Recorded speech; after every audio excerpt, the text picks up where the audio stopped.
Hello, welcome to the Skip Podcast, the podcast dedicated to helping you get ahead in your tech career. This is the second episode, and in this episode, I want to return to our career framework, but also just answer some of the most frequently asked questions I have. And coaching and meeting with hundreds of tech professionals over the years, there's a set of very common questions that come up and perhaps some common pieces of advice that I give. So I'm going to pull that out of the way in this episode, and then we'll have a good baseline for some of the conversations we'll take forward. Drill downs into should I stay or go from different phases of company, or whether we should look at compensation and how do we think about compensation? How do we think about vertical spaces and other common questions that tend to come up? So this one's really devoted to sort of the frequently asked questions and the frequently given advice that I tend to give. Maybe the first one is to go back to some of the things I talked about with starting fast. I just want to make sure that we do think about this sort of concept of a double jump. A double jump, in my opinion, means that we'd often look at, hey, I'm trying to decide whether I want to take a role, and I'm trying to understand, and I'm always suggesting, well, what is the role set up? And most people, when they work in a company, they have more than one position. So they work for 2 or 3 or 4 years, and usually there's some transition. And you can even see it if you look through most people's LinkedIn, you'll see there are multiple paragraphs because it'll be, I started in this role and then I went to the second role. And sometimes it's because things weren't working out, but most of the time it's because the company was growing and there was a new need, and companies aren't static. And in fact, if they are, that's probably not the best company to join. And so I think the idea that you might want to think about that second jump as part of this sort of decision comes up all the time. So when someone's asking me about a position, I'll say, well, where can this go? And usually the conversation is that people are like thinking through, hey, I want to make sure that I get the biggest entry role. And in fact, they'll look at 2 positions. They'll say, I'm looking at this growth stage company and the entry role just seems very small. It feels like it's a cog in the wheel. It's working for a manager that I may not be excited about. And it's a position that, frankly, I think that I could have done a year or 2 ago. And then this other position is so much bigger and it's so much more interesting and it's so much larger. But honestly, it's in a much smaller setting or it's a much weaker company. I would say to them that, well, maybe that is the right way to go because you'll get seen and maybe there'll be a quicker path to leadership. So it's not always a terrible decision. But I'll say that in the first case, if it turns out that you can set up the second job and that second job might be available to those that are maybe more tenured, because often the best roles in a larger company are actually tenured positions, meaning that they don't necessarily want people coming in who have never been at the company to hit the ground running because they know that it takes a while to have the context, the language, and to understand the currencies of value and just the culture itself. And so what you want is to sort of say, well, this company has a set of tenure roles, which aren't on LinkedIn or they're not available to join. And then there's these other roles, which are sort of entry roles. And maybe it's quite logical if I'm going to be there for 3 or 4 years that we end up looking at maybe the second role in and of itself. And in fact, for some of these middle positions, before you end up in executive roles, the ideal is to get a second role and stay for a little longer so that you can have more durable impact. You can have a much stronger story. So I think that this idea of a small position where the expectations are easy to exceed that immediately allow you to grow into that better and more substantive role where the story improves is really important. Oftentimes, if you just look at it from a promotion point of view, fast promotions usually are a sign of being seen. Hey, I think this person is doing really well. And so there is a possibility that maybe a slightly more junior role that you can crush really gets you through potentially a position of success and sets up that next. The second area that I think is really important is length of tenure and generally potentially staying versus going. I think that people end up oftentimes, and I hope that you think a little very carefully, that when times are tough, they look to sort of the great resignation. They look to sort of, hey, you know what? I'm dissatisfied. I want to move on. But the problem with that is that you end up with short tenures. And short tenures means you have less opportunities to show impact. And so one of the concerns that I tend to flag, especially in mid-career and late career, is when we look at people's story, what we're trying to understand is how much durability and learning did we end up having, where the learning and durability tends to come from some of the version 4 to version 5, if you will. So, for example, you see this amazing person that's come in and they've launched 3 products. And you have another person that's come in that has basically stayed in the same team and launched and seen it through product market fit. And then they finally have gotten to a place of scale. Well, the question is, which would you value more? The second person probably had a less interesting job, to be honest with you, because there's a point when you launch where you're not as excited about going through all the bugs and managing all the challenges around being in a product that now has users, and those users have to actually have all these, issues. You have to make all these trade-offs. But frankly, that's where a lot of the best learning takes place. And so when you say that you've built something, it really means that you built it, not just you launched it. And so I think that working in the early, mid, and late phase requires tenure.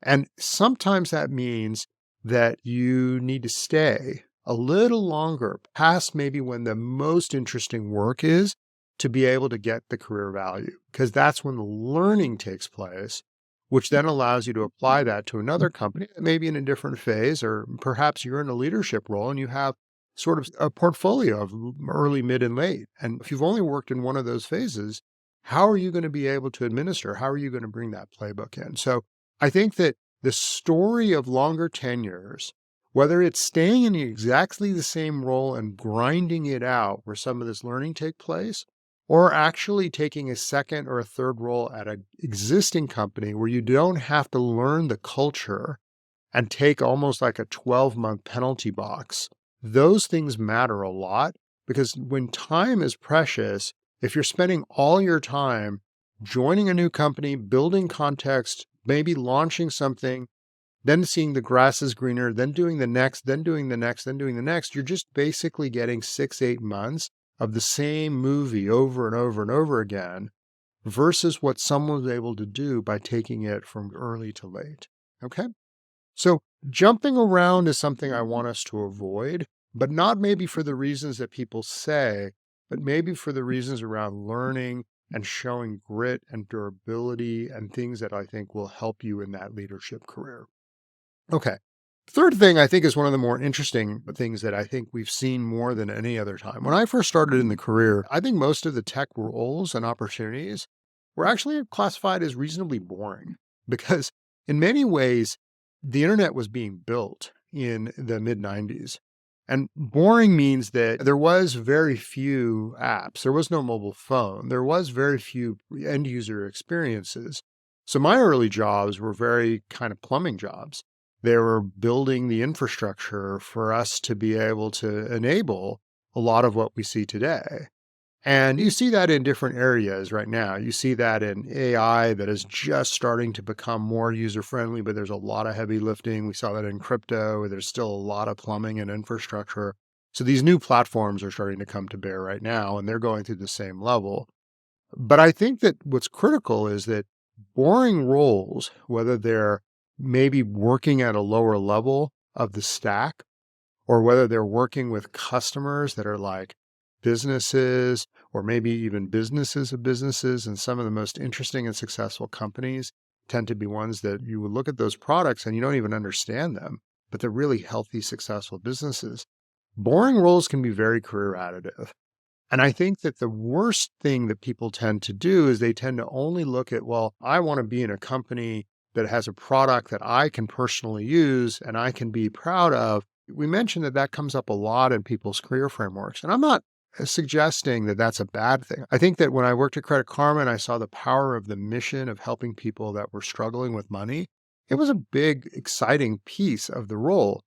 But 99% of the day job has very little to do with that part. It has a lot to do with like managing people and working through constraints and trying to scale the company. And whether you're doing that for a company that's a little bit further removed from something that's your joy, or whether you're doing that core and you get to be in the trenches, honestly, the jobs are similar in that aspect. So I sometimes think that the best career frameworks tend to take that off the list. tend to be that, look, I'm more agnostic to the type of company I'm going to work for in terms of the product. And I'm more trying to make sure that the work I do is career additive, the culture, the people, the values, the speed in which I'm seen, that matters a lot more. I'll tell you that mission-based companies don't mean that the company is incredibly well run and the values all the way extend to how they treat their employees. That's not to say that the company themselves that are very mission driven have bad values, but there's no connection. There's plenty of examples on the news and the headlines of companies that seem to have these amazing missions that ultimately struggle with their culture. And by the way, vice versa. Companies that don't necessarily have the most interesting mission driven products can be delightful, amazing companies to work for. And so I think that be loosely held on the products, be tightly held on the way your coworkers interact and the pace of work and some of the other things that we've brought to bear on this. This last piece of advice can be challenging to absorb because it means that, well, I'm devoting a big chunk of my life to these products and these companies. And yet, at the end of the day, I would hate to be in a position where I don't necessarily get to satisfy my interest as a human to make the planet better or to make other people's lives more valuable. And I think that, yes, it might be career additive to pick a company that may not be doing maybe the most mission-based work or maybe the most interesting work, but I feel like it's a selfish act. And that's a fair criticism. And so what I come back with is I sort of ask people, and I would ask you to think about, well, why is it that your work and your professional life is synonymous? Why isn't it the case that you might look at the job you have as one element of your professional life? The best part of technology is that you're not stuck in doing one sole occupation and job and role. You have an opportunity to pursue things that are adjacent to your day job as a way to diversify your experience and skills. So in many ways, work can only teach you so much. A great piece of advice that I've received is that doing things like writing or helping companies on the side or people on the side is a great way to scratch those itches. So what I've started to realize is that, well, let me rethink things. Maybe the job I want to take or the job that I have now is a part of my professional life. What are the other things that I might be able to add that can really be helpful? And obviously, those might be things that drive mission. Those might be advisory roles, for example, or volunteer work, where you end up saying, look, I really want to make sure that my career is important because the more and effective my career is, the more I can invest in other parts of my life that matter, and maybe with less and less constraint and more intentionality. But I need to be successful to do that. I just can't do that on day one. But what I want to be able to do is make sure that I'm always keeping some balance. But that may not be just forcing my company to be different than it is based on their constraints, or finding the company that may be subpar in terms of career growth, but is perhaps really perfect for where you want to sit on day one. I would just say that, well, find those advisory roles that drive mission.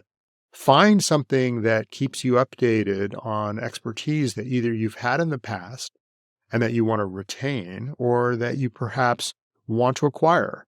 So, for example, if you've worked in, let's say, fintech, maybe you continue to advise companies, though you've bounced to another sector to grow your career. Maybe you want to diversify your compensation. And so sometimes these advisory or other side opportunities might give equity, and you now have a few different ways of investing your time. And sure, one might be your primary, but you might have other ways that could actually lead to some value. And lastly, maybe it's just an area of interest. Maybe you just foundationally care about another space that you just don't have the opportunity to invest full your time, but it's something that you're really excited about. Oh, this is something that might appear in 5 to 10 years. I like to just get smarter. If you're an effective professional, there's always a need for talent. And with remote work and Zoom, there's opportunities to get engaged in lots of ways. And so we'll spend a little bit more time on this over the course of this podcast to sort of put some structure around how do you find these roles and how do you help connect to people that most need you. But just keep in mind that being tightly held on professional life and work and being all about being the same puts more pressure on work and more pressure on you.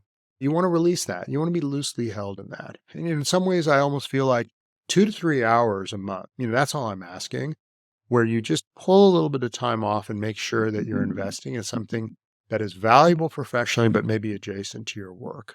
Being more intentional about finding those avenues, spending a little bit less time just going to conferences per se, because I think people are like, oh, I want to be career additive, so I'm just going to go to conferences. I personally don't find a lot of value on conferences because they tend to be too generic. I'd almost rather find smaller opportunities where I can have one-on-one conversations or meet with founders, meet with potential other employees, meet with your friends and find out what they really work on and see if you can understand and help them. Those things tend to be more connected. They tend to be more creative because then you get a little bit more depth and durability and opportunities to invest over time. So anyway, I think that these sort of opportunities end up pulling you forward and creating luck. Part of the backdrop here relates to the people that you end up connecting with. I mentioned that when you do these side opportunities, those side opportunities sometimes give you opportunities of learning, and the learning oftentimes from the people you run into. And I think that another part of our framework and another part of how we think about jobs is a little bit softer, but it's just the people that you interact with. What I find is that companies and positions tend to have some barometer on how social are those roles. And what I've noticed is that the people that tend to have luck in their careers tend to know a lot of individuals, and they might be known. Oh, how did you find the current job that you're in? There was a person I worked for in the past, and they started a company, and the next thing I know, they called me. I was at a point in time when it made sense, and I took a risk. It's like, well, that's amazing. It worked out, it sounds like. How do you think about it when you look back? It's like, yeah, it's just like a lucky break. I just happened to know this person and we got to know each other and they saw some of the work and then they decided to do something amazing. And I happened to be a call. I think they could have hired anyone, but because that was a known quantity, it just worked out. And then you think a little bit about it and then you're like, well, maybe you can be intentional about that in your current job. Maybe today, what you can do is think about the people who you work with, who might be the person that's going to create that break for you. Do you have a relationship with that individual? Have you been spending enough time? Maybe those 2 to 3 hours I mentioned earlier should be spent just making sure that you are known or the people that are around you. I think that the flip side of that is maybe there are some roles where that's not possible. A lot of folks that are starting their career are actually voting to find more in-person work. And they're worried about this Zoom remote situation. And I think there's some fear that this next generation might be more isolated and they don't get a chance to be in the office. I'm sure there's a lot of skills you learn by being in rooms, but there's a lot of luck that gets created by knowing people. And it's hard to know people when you're scheduled all the time because a lot of the knowledge is that bumping in, going to drinks after work, or just sort of being in a meeting and saying, hey, I really appreciated what you said there. I'd love to get a little bit of more time and really understand. And by the way, this works both ways. You might be the person that makes that call. You might be the person who needs to go and grow a new team. And the ones you knew from the past are obviously the first calls you make. And so I think that roles themselves have almost like a social index associated with it. Some companies are more conversational, interactive, and more socially connected. Some positions tend to have that. Some cultures tend to lean towards that. But making sure that you're connected with the people that are around you, particularly those that you think are talented, not for the pure purpose of networking, but for the idea of learning and engaging and helping one another is incredibly career additive. I really want to make sure that we put that in as a factor, even as you look at new roles, but most importantly, just even something you can do even tomorrow. You can make that list and start working on it. It's not a lot of time. And I know that it sort of favors the extrovert, but ultimately, even if you were to do it in a really quiet one-on-one fashion, I think that you'll find that it'll be some of the most fun you'll have than solving the day-to-day job. And it's not a lot of time. So something to consider. The last thing I would say sticks with this sort of notion around companies and talent. And I think that what we sometimes don't quite think through is that companies tend to self-select a band of talent. And it is not the case that the highest, most successful companies always have the highest, most successful band of talent, and that vice versa, the weakest companies have selected the weakest band of talent. Actually, I think that there's only a loose coupling between this because there's so much luck in determining what success looks like that you might have companies that had average talent, but have just done exceptionally well because they found the right recipe and then that one thing led to another. And sometimes companies shift their talent as they became more successful. They ended up getting maybe higher quality talent, or as they became more successful and perhaps a bit more at scale, they lost some of their best people. So there's a talent band that exists in every company of sort of like, who is the type of person that is coming in? And I think you want to have a bit of a nose for that. And then you want to have a bit of a realistic sense of where you may fit it. So the key challenge is that let's say you're a high performer. Now you have to think a little bit about, well, if I'm going to be in the next company, and if in the interview process, or I look at the backgrounds of the people that I'll be working with, I find myself significantly below where they'll end up being. Now, that might be amazing for you. That's what happened in my first startup. In my first startup, I came out of college, I had no work experience, and the people that I joined, all of them were at the top of their career. They were all almost legendary in status, but there was only 7 of us. And so in some ways, I was like, wow, this is an incredible talent pool. And the challenge that I'll face is I got to keep up. I got to make sure that I'm able to hit that same talent. I got to find my niche because the bar is pretty high around here. Well, at that stage in my career, I had very little to lose, but I had a decision to make between doing that and joining a small but incredibly high talented organization, or going to a much larger company. At the time, it was Sun Microsystems, where I would be in the middle of the pack on day one. There were some people there that had been there for a long time that frankly weren't particularly excited about being at work. And then there were some people that were also incredibly legendary. And being in the middle of the pack might have been fine because I would have found my way and found flow quicker. But at the time, I thought, well, you know what? This is the time to bet on myself. I'm just going to see if I can keep up. And what I found was that there were areas in a 7-person company that weren't just getting done, that these legendary folks just didn't have the time or perhaps even the skill to go invest in. And so I go out and did all those things.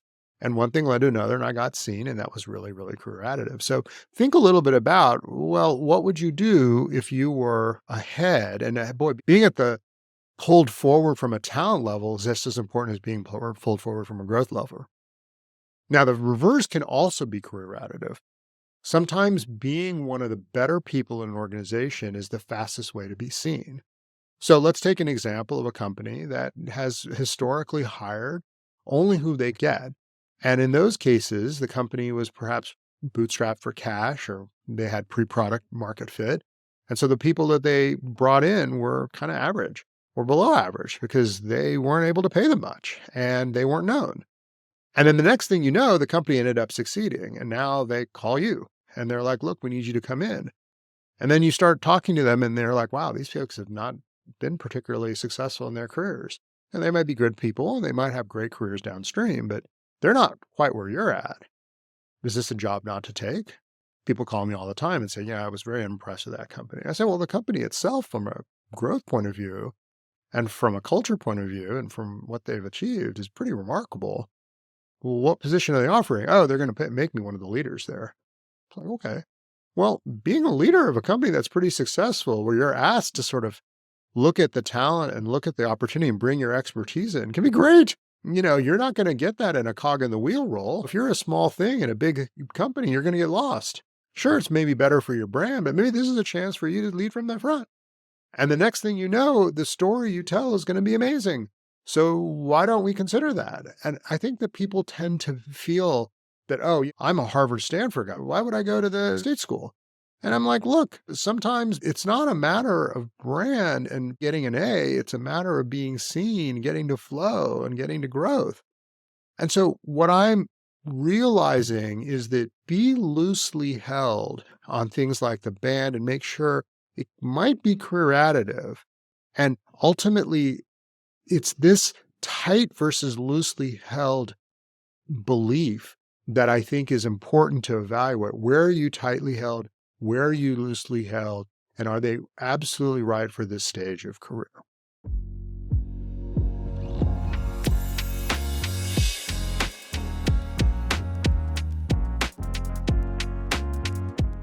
Okay, so in conclusion, I just want to walk through some of these questions that we've had a chance to answer. I think the first one is consider this double jump idea that the best roles in companies aren't always available to new outside folks.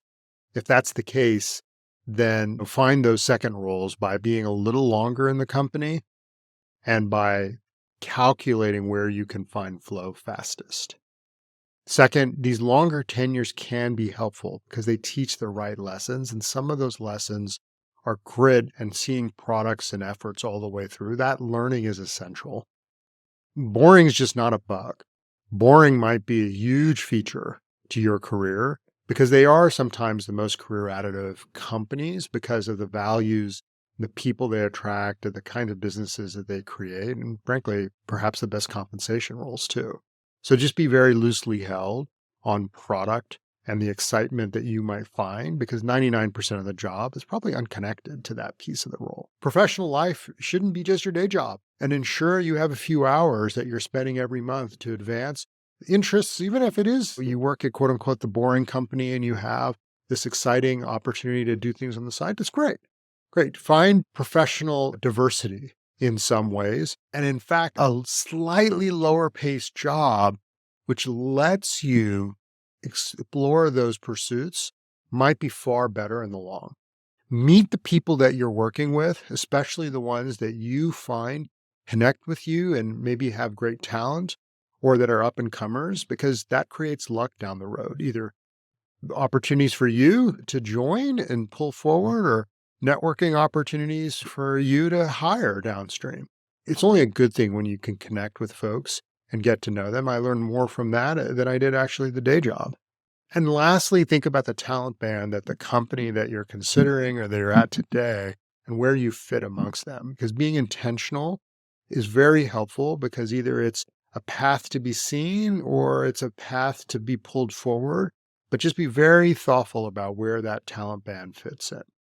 Now, I hope that you've enjoyed this last two episodes on career frameworks and career questions. I really look forward to more of these because I think this is the bread and butter of this podcast is how to ensure this conversation around career, skipping forward, and the advice that we're talking through continues to be a mainstream part of the discussion that we have here in this podcast. I would love to get questions from you. So any questions that you have, please submit them. Thanks for listening. I hope you enjoyed these conversations on compensation. I can't wait to hear your questions. Bye-bye.